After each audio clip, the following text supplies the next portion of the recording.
Goeiedag, ek groet jou in die kosbare naam van Jesus Christus. Spreuke 18 vers 21 sê, dood en lewe is in die mag van die tong, en elkeen wat dit graag gebruik, sal die vrug daarvan eet. As ons werklik glo, dat ons woorde gevul is met lewe of dood, waarom is ons dan nie meer versigtig met dit wat ons sê nie? Daar is 'n tyd om te praat en 'n tyd om stil te bly. En die beste tyd om stil te bly is wanneer jy besig is om God te vertrou vir 'n deurbraak. Kan jy nog die verhaal onthou hoe Josua die Israeliete om Jerigo gelei het en hoe die mure in mekaar getuimel het?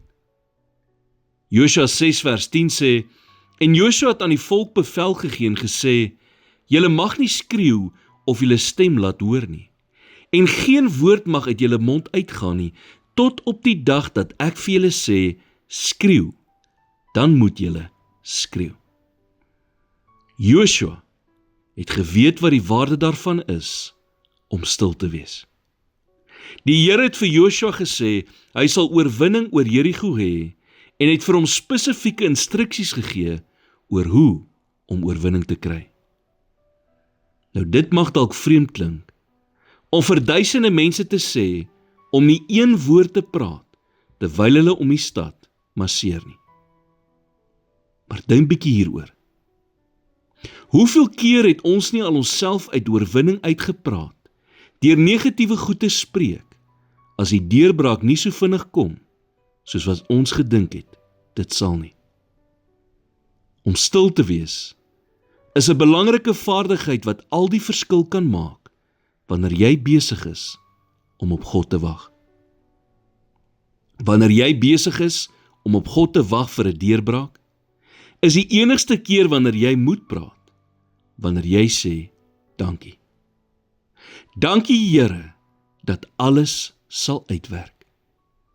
Dankie Here, dat oorwinning besig is om in my lewe te ontvou. Anders as dit, wees stil. God is besig om te werk aan jou deurbraak. Negatiewe woorde en gedagtes kan die oorwinning wat God vir jou in gedagte het, uitstel. Here, help my om stil te bly, wanneer ek moet stil bly.